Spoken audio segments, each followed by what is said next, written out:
తిరుపతిలో మామూలుగా రాయలసీమ ప్రాంతానికి వర్షాలు అతి తక్కువ, చాలా ఇబ్బంది పడుతూ ఉంటుంటారు. వర్షాకాలంలో అప్పుడప్పుడు పడుతుంటాయి.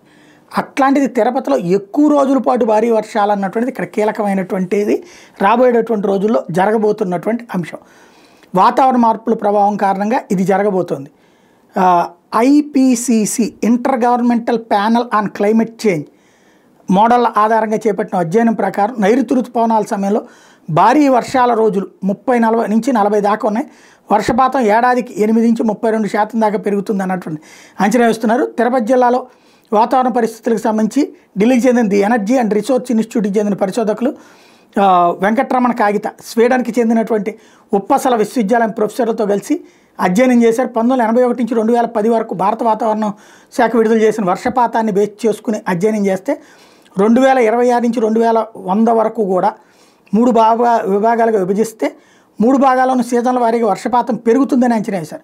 నైరుతి ఈశాన్య ఋతుపవనాల సమయంలోనే కాకుండా ఇతర సీజన్లో కూడా వర్షాలు కురిసే అవకాశం ఉందన్నట్టు అంచనా వేశారు. 81-2010తో పోలిస్తే శతాబ్దం చివరికి గ్రీన్ హౌస్ వాయు ఉద్గారాలు అధికంగా విడుదలైతే ఏడాదికి వర్షపాతం 32%, మితంగా విడుదలైతే 19% పెరుగుతుంది అన్నటువంటిది అంచనా వేశారు. వర్షాలు పెరిగితే అదో సమస్య భక్తులకి.